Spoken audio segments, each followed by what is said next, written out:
Working Week this week. If you're thinking about buying a house, I've been to the most expensive street in Nottingham. It's a lovely place to walk. Nice houses. It's a shame we all can't have one. And we'll be meeting the Nottingham online gift company that's using a carry-on approach to getting attention. The Wrappler voice is a British voice. It's funny, it's a bit kind of carry-on, a bit matron, and I think we make people laugh. Oh, matron. And we'll be meeting the Nottingham author that says that everything good in the world came from here. You know, in the Ice Age, Midlanders were doing it first. They created art for the first time in Britain. It's the northernmost point. You know, this is where people with ideas have always settled. Hello, I'm Rob Pittham. And I'm Des Coleman. And if there's any sort of theme this week, Des, it's all about buying a house here in Nottingham. You're right, Rob, because I've just come back from a street where every house is worth over £1 million. Buy one.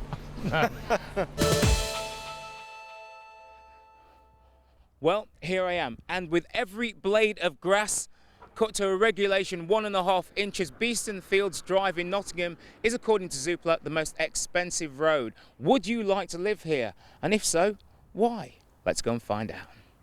Hello, Gussie. We're just saying to people, we're asking people, do they realise that Beeston Fields Drive is the most expensive road in Nottingham? Well, I've always understood it was, but there's quite a few similar around the other end of Cow Lane and I think it's Claremont. Okay. Yeah. Do you live around here? Yeah, I live in the next road, Bramcote Road. How does that feel to live? It's a lovely place to walk. Is it? Yeah. No traffic. Well, a little bit of traffic up there, obviously. Good place to walk the dog. Yeah. Yes, fab. Well, it certainly keeps a smile on your face. Yeah, plenty of dog walking. Is that what it is? Yeah. You take it you live around here? Just down the bottom. That means you're filthy rich? Not really, no. Not at all, not one bit. What does it feel like living My grandma used to live on here years ago. Oh, did she? Yeah, very, very long time ago when Roger Moore lived on here as well. Did you know that? Roger Moore? Yes. I didn't realise that at all. You did. Is this the sort of place that you'd love to live? No. If I could afford a house like that, it'd be out in the countryside, because I'd have 2 cars. There is a certain change of air from once you get over from that side and then you come into the Beeston Fields Drive area. Things seem to wow, just feel and just seem better. Do you think so? Well, I don't know. I live here. I haven't noticed that particularly, okay. But yeah. I mean, there are nice parts of any particular area, any area. Beeston's got lovely areas. It's got areas down by the river. It's got here, you know, it's not just about houses. I mean, the centre of Beeston is quite attractive as well. So it's got lots of nice areas to visit, yeah. Thanks for sparing the time to talk to us. Well, you've got Cow Lane, that's rich up there as well. Oh, not a great name, though. Well, it's not, no. I used to walk up there to school. It's not a good name, is it? I'll just go into the picture. It's been renovated throughout, so it's in really good condition.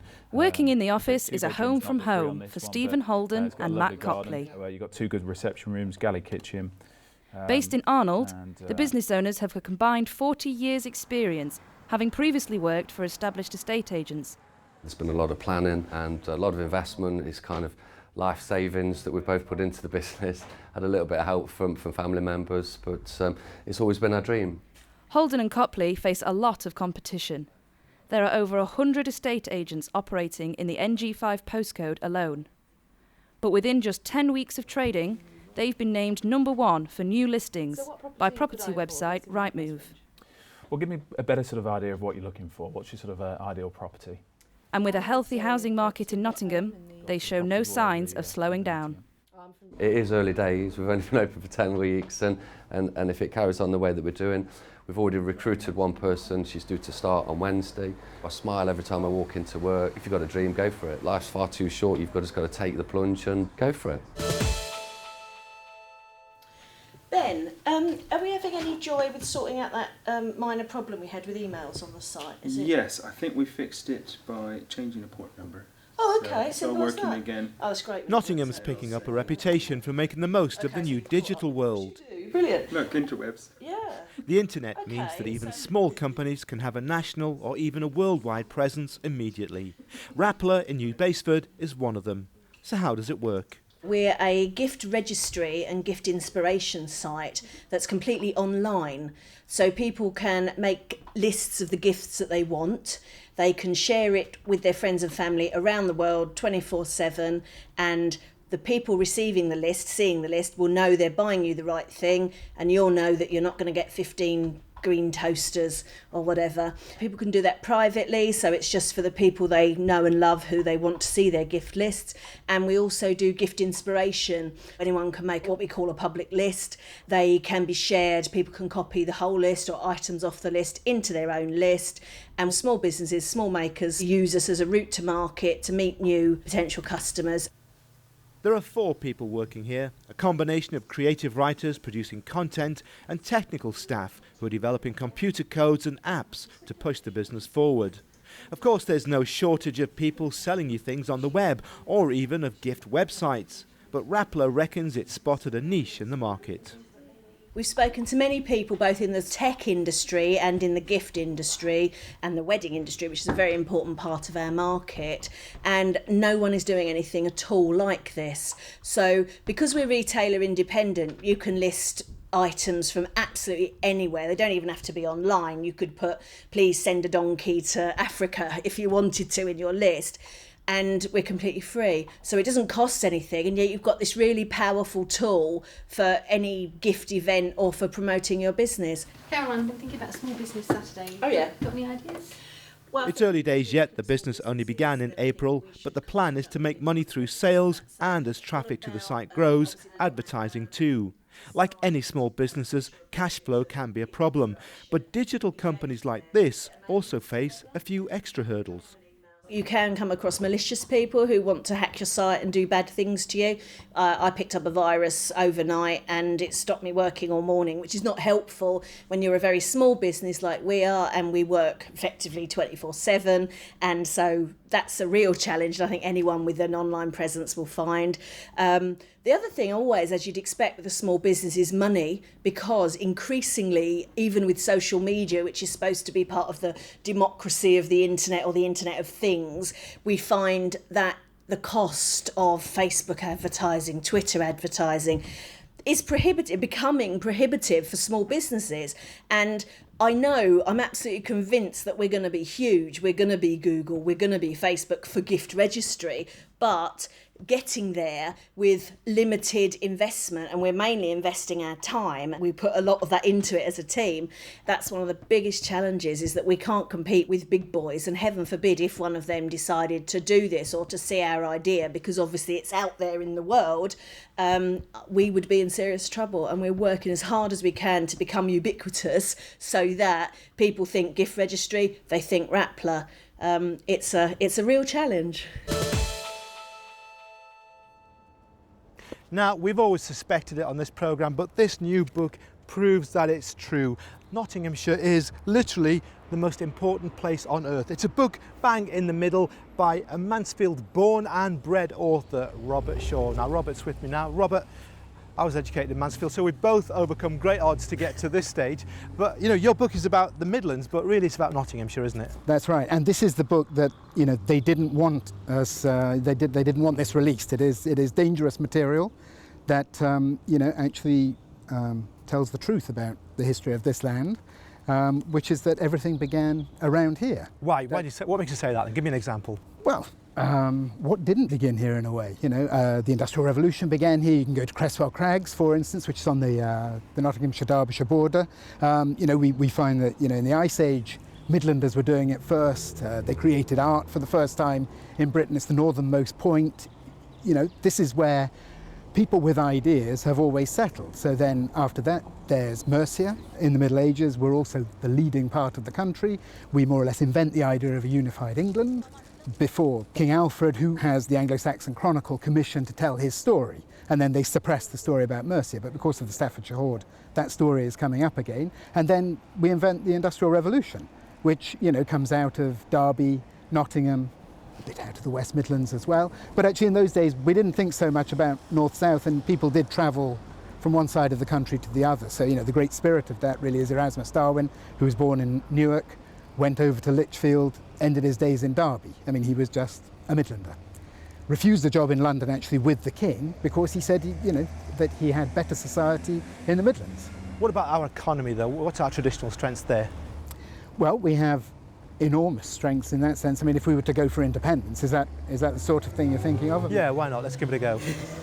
Could we have economic independence? We certainly could. I mean, I think, you know, we forget that, you know, during the Second World War, this country was more or less sustained by the oil at Eakring, and I think that, you know, so we have an oil field there ready to be re-energised. Obviously, the coal mines we could reopen, knitwear. It's true that, you know, the manufacturing base of this country was essentially a Midland affair, and often when we talk now about the Industrial Revolution, we talk about the North. It tends to get associated with Manchester, but actually when we talk about that, we tend to mean the miseries of the Industrial Revolution and of the bad things that happened during the 19th century as that really caught pace. But most of the ideas, the innovation, the exciting things began here. The bad things went wrong up there. Well, that's it for now, but in the second half, more on Nottingham's property market with the man Des who knows everything. Richard Baker of the Nottingham Post. We're not worthy. We're not building enough houses, and that's going to place an enormous amount of pressure on councils to try and find space for these houses to go. And we'll be looking at alternative forms of banking in Nottingham. Why not come and borrow from us? We offer a good rate and it helps the community more. All that and Robert Shaw, who we just had on, saying, Des, that Nottingham is responsible for everything that's good in the world. Yeah. Well, he reckons we also invented sex and swearing. At the same time, of course. Yeah, whatever works for you, Des, yeah. All down to D.H. Lawrence, apparently. He gave us sex, swearing, and also accents.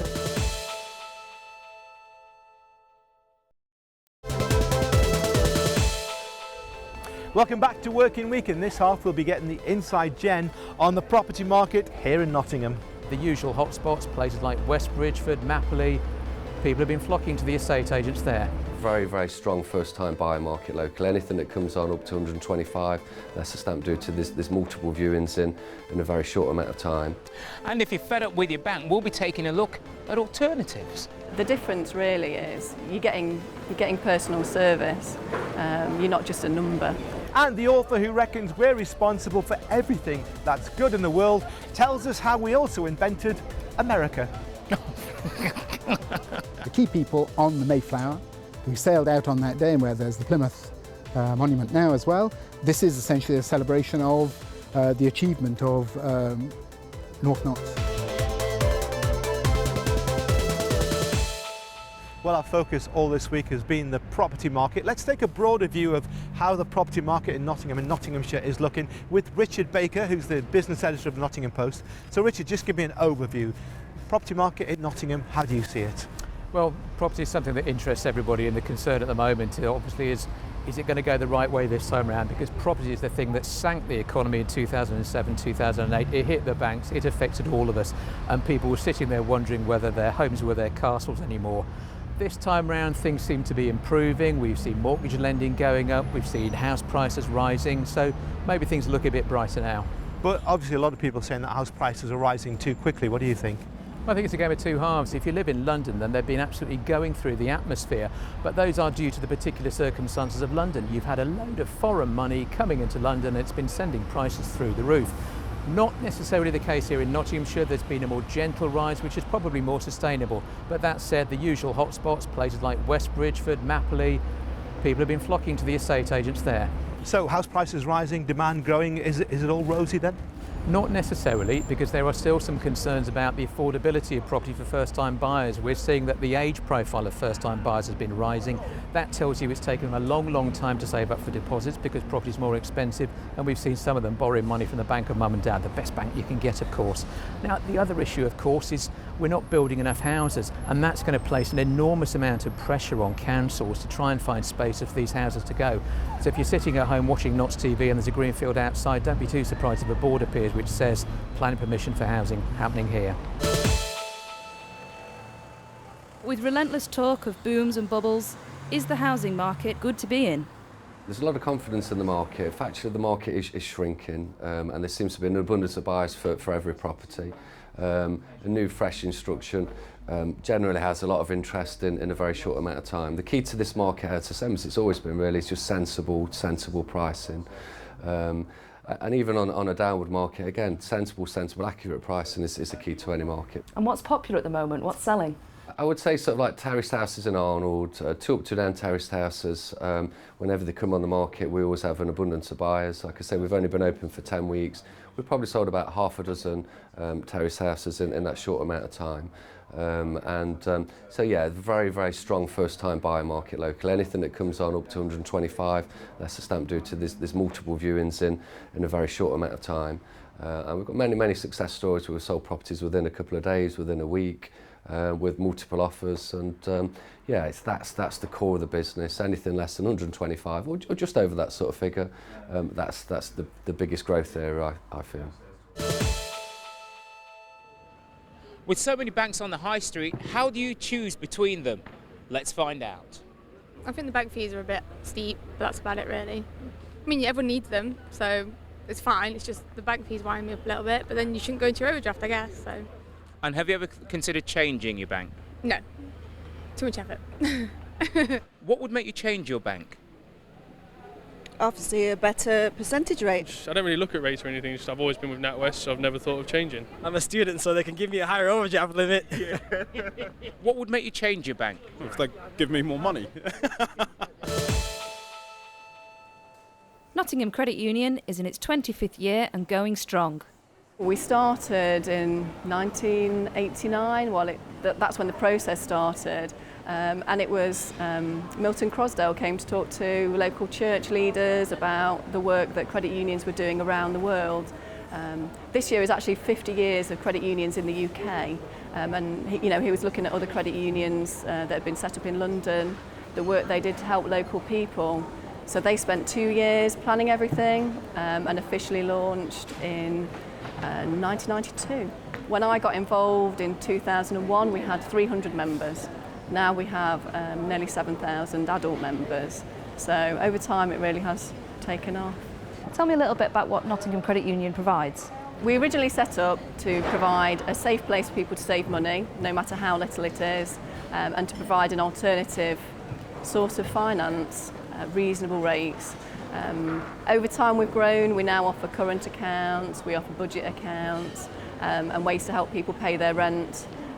But that's still the essence of what we do, is savings and loans. And how do you differ from payday loan companies? I think the difference is it's more of a personal service. Yes, we credit score people, but we look at people's stories. We want to know more about them. We're covered by the same legislation. We're regulated by the Financial Conduct Authority. So there's still that level of trust. We're covered by the Financial Services Compensation Scheme, so money is safe in the same way that it is with a bank. The difference really is you're getting personal service, you're not just a number. We offer a reasonable rate of interest. We're not here to make money out of people. The loan business is a very lucrative business. Somebody paying back a loan with a payday lender is going to end up forking out a lot more money than they need to. We fill a gap that the banks have left by not wanting to do so much personal lending, especially small loans. So we fill a really important gap in that market. We took over the council credit union in 2008, and we've got a very strong core here of employees who save and borrow from us. With regards to crisis loans, we actually run a crisis loan scheme for the City Council that's been quite popular. It's taken off since the DWP have cut back on their crisis loans, so we're working in partnership with the City Council. They didn't have to offer this kind of facility, but they think it's important, and we think it's important to be able to help local people who are in need really. It frequently holds events like this one at Nottingham City Council's headquarters in Loxley House, with the aim of encouraging employees here to start saving. You can decide the amount and to take out your pay each month, and it will go into a savings account with us. It forms part of our wellbeing programme to encourage people to get into that good habit and not be stressed about where the money is going. It's a local company where the money can be put away on a regular basis, and it builds up with people not knowing that it's building up gradually. And also it's a local company we're supporting rather than a large multinational bank as well. So it's also part of our social responsibility as a council to encourage people to go to a local supplier. We're getting a lot of publicity, and that's helping because nobody really knows what we do. We do savings, we do loans, but people don't know why and what we're about. And things really are taking off. We had a day here on Friday and we had so much interest. We were taken aback actually by how much interest we had from the staff here, and that's replicated throughout the district. You know, we're growing at a much bigger rate than we have done in the past, and we think that's because more people know about us, but also because we're offering good rates. You know, it's not just about doing a good job and helping people. We're offering competitive rates, so that always helps. It's your freebies. Nottingham Credit Union's membership is growing every year and aims to help every Nottinghamshire resident put the pennies away for that inevitable rainy day. Most people need to think, you may not think you've got enough money to put aside as savings, but it soon builds up even if you put a small amount. You know, even if you're collecting change at the end of the week out of your purse and putting that aside, it's really important to put some savings aside. It makes life cheaper in the long run, and that means more money for you. Every time when England, Britain even, has taken a great sort of leap forward, it's been because of, you know, that Nottinghamshire spirit. And let's take another leap here, and that is, you know, the impact that North Nottinghamshire has on America. Well, we are responsible for the land of the free. We are the land of the free in the first place. Here we are. And then also we invented it with the sort of Scrooby separatists that, you know... These are the original Puritans, came from Scrooby in North Nottinghamshire. Exactly, the key people on the Mayflower who sailed out on that day, and where there's the Plymouth monument now as well. This is essentially a celebration of the achievement of North Not's independence, actually, and the independence of spirit, which is the early nonconformism in religious terms. But actually nonconformism sums up quite well the character, you know, of people, whether it's in spiritual terms or just more generally how you live beyond that. So yes, we invented America. There are all sorts of very direct connections, as well as being the original compact signed by the settlers, which then feeds into the Constitution, the first, you know, elective democracy of that kind. It actually comes out of ideas that were taken there by people from North Notts. Anything else we're responsible for? This is great. Well, let's think about D.H. Lawrence. You know, I mean, obviously, he would be our, if we were to go for independence just as Nottinghamshire, then he would be our national writer and some sort of figurehead, I guess, for us. And, you know, what did Lawrence give us? He gave us sex, swearing, and also accents. I mean, so much came out of Lady Chatterley's Lover in terms of the right to swear, which is one of the main things, which we, you know, and that's a right that we enjoy, you know, practicing as often as we can. Sex, he invented modern sex. That Philip Larkin, who is also an East Midlander, as it so happens, although he's often claimed for Hull, but actually he's not really from Hull at all. You know, he was also formed in the Midlands. You know, he says quite clearly that, you know, sex was invented by Lawrence, or by the Lawrence trial at any rate. And then finally the right to have an accent. You know, where would we be without those TV and film adaptations? You know, that tells you we have given the world so much, and yet the world largely doesn't know, and, you know, we don't care. Robert Shaw there with the astonishing revelation, Des, that here in Nottingham we invented sex and swearing. Yeah. Very tongue-in-cheek, Rob. Very good, which gives me an idea for a completely different programme. Let's go and work on it. Yeah, on that note, tune in for more astonishing revelations next week, but I think we better go. Yeah.